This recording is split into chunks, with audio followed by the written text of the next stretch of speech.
Carp Jesus. 2 nights ago I went hunting at one of my favorite places in North Texas. You can actually just drive into the barnyard area and scan most of the property, which I did with my IR patrol spying this hog. So I decided to make my stalk on it, and as I did, something happened with the cattle in the next pasture. They came running into the pasture where I was, spooked the pig, effectively ruining my hunt. Optics provided by Third Coast Thermal. As I didn't chase him away, I decided to come back, and sure enough, there's my hog. Winds are in my favor. There's still a lot of dust and humidity in the air, but he's readily identifiable. Here I've crossed 2 fences. I'm in the same pasture with him. Looks like he's going after acorns underneath the oak trees. At this point, I've gotten as close as I'm going to get. Right now I'm scanning to make sure that there's no livestock anywhere behind the hog. Looks like the area is clear.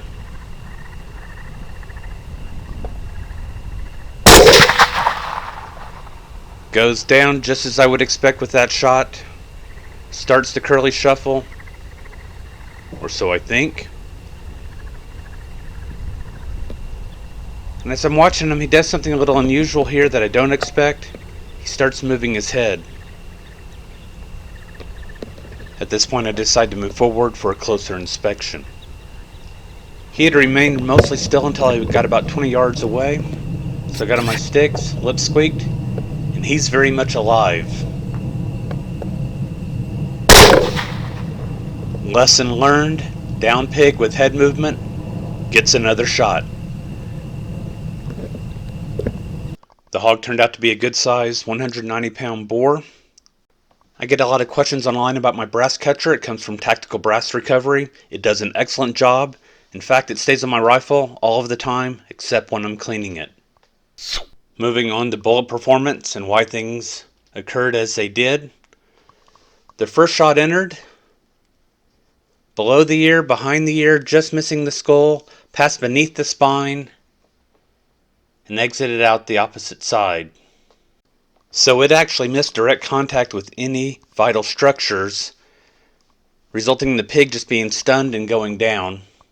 But I really like what I'm seeing here, where the bullet, when it exits, it takes a big chunk of the skin with it, indicating that the wound channel beneath is going to be fairly impressive.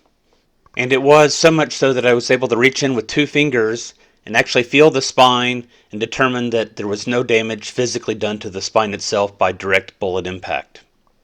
So physically, the bullet's performance through the soft tissue is exactly the kind of performance I would like to see from a bullet going through an animal's body. That it did not kill the hog immediately is on me for not hitting any of the critical structures, hence the follow-up shot.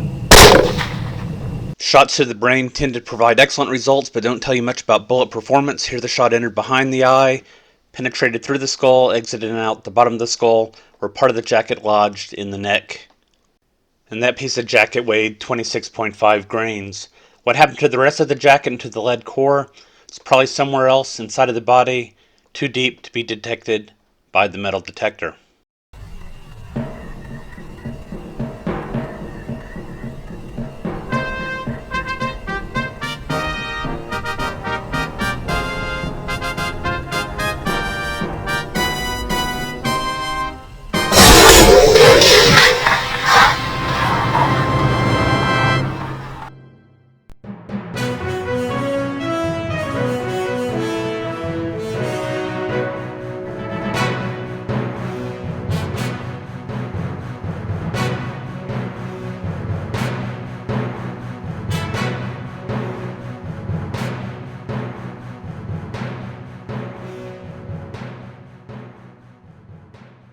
Carpe sus, my friends.